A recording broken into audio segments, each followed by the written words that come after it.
एक दिन के बाद ये जो एकादशी का व्रत होता है ना, ये द्वादशी में खुल जाना चाहिए महाराज जी, त्रयोदशी नहीं लगनी चाहिए। कई बार ऐसा होता है जैसे सुबह द्वादशी 8 बजे तक है या 9 बजे तक है,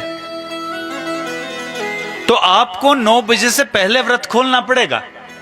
9 बजे से आप लेट हो गए महाराज जी, त्रयोदशी लग गई, आपका व्रत भंग हो जाएगा। ये नियम है इस व्रत का। तो इन्होंने भी एकादशी का व्रत लिया था।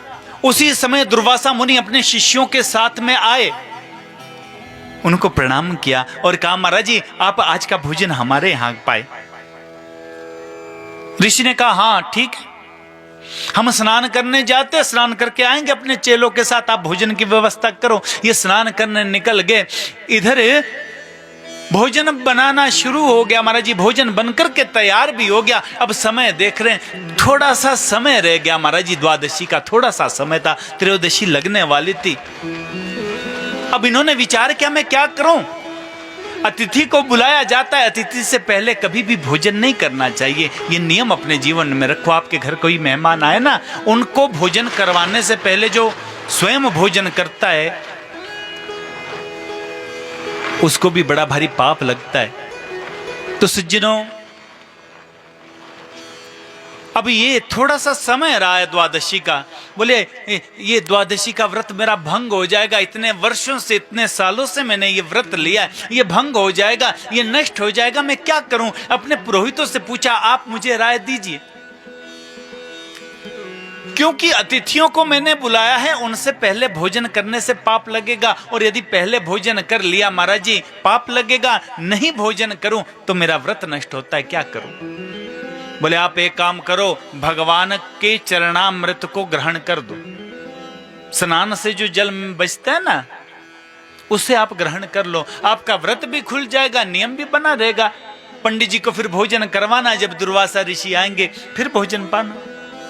हाथ में उन्होंने वही भगवान का चरणामृत लिया, मस्तक पे लगाया, कहा प्रभु मैं आपके व्रत को खोल रहा हूं, मेरे व्रत को आप स्वीकार कीजिएगा। और जैसे वो जल मुख में डाला, वैसे द्वार पर दुर्वासा ऋषि खड़े। हे राजन, एक ब्राह्मण को बुलाकर के उससे पहले ही तुमने ये ग्रहण कर लिया, मेरे भी तो एकादशी का व्रत था, मुझे भी एकादशी का व्रत खोलना था।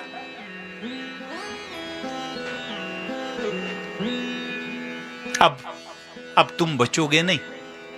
दुर्वासा मुनि ने अपनी एक जटा को उखाड़ करके फेंक दिया, एक भयंकर कृत्या प्रकट हो गई। वो कृत्या अमरीश जी को मारने के लिए दौड़ी, तो सुदर्शन चक्र जो भगवान ने दिया था वो प्रकट हो गया, कृत्या को जला करके भस्म कर दिया, और वो सुदर्शन चक्र दुर्वासा मुनि की ओर बढ़ गया। दुर्वासा मुनि को लगा बचने वाला मैं नहीं, भाग पड़े, आगे आगे दुर्वासा ऋषि, पीछे पीछे भगवान का सुदर्शन चक्र। ब्रह्मलोक में गए, सबसे पहले ब्रह्मा जी से याचना की हमको बचाओ, ये सुदर्शन चक्र हमको मार डालेगा।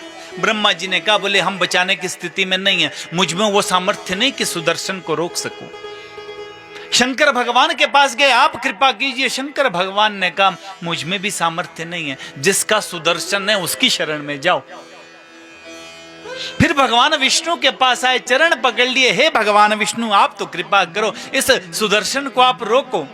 भगवान ने भी कह दिया, बोले अहम भक्त पराधीना, मैं भी स्वतंत्र नहीं हूं, मैं भी अपने भक्तों के द्वारा बंधा हुआ हूं। आपने मेरे भक्त का अपमान किया है, अब उसी भक्त के पास आप जाइए, वो भक्त ही आपकी रक्षा कर सकता, उसके बिना आपकी रक्षा कोई कर ही नहीं सकता। जब ऐसा सुना दौड़े दौड़े आए दुर्वासा मुनि, उस समय भी खड़े के खड़े हैं महाराज जी अमरीश जी महाराज। अरे अरे महाराज मेरी रक्षा करो, सुदर्शन चक्र से मेरी रक्षा करो, मेरी रक्षा करो। हाथ में तुरंत जल लिया। अमरीश जी ने कहा मैंने भगवान में ब्राह्मण में कोई अंतर यदि कभी समझा होगा ना, तो सुदर्शन तुम शांत मत होना, भस्म कर दो इनको। और यदि मैंने ब्राह्मण को और भगवान में कोई अंतर नहीं समझा है, ब्राह्मण को भी भगवान के रूप में ही सदैव देखा है, तो तुम शांत हो जाओ। ऐसा जब संकल्प लिया तो सुदर्शन चक्र शांत हो गया। आओ भोजन पाओ महाराज। मैंने भी भोजन नहीं पाया। दुर्वासा मुनि ने कहा, बोले 1 वर्ष हो गया हमको घूमते घूमते, 1 वर्ष से तुमने भोजन ही नहीं किया क्या? बोले महाराज जी, किसी ब्राह्मण को मैंने अपने घर में भोजन के लिए बुलाया है, उनके जिमने से पहले मैं कैसे भोजन कर लूं? 1 वर्ष तक उन्होंने भोजन तक नहीं किया महाराज जी। वो प्रतीक्षा में थे कि कब दुर्वासा मुनि आएंगे। फिर दुर्वासा मुनि ने भोजन किया, उन्हें आशीर्वाद दिया।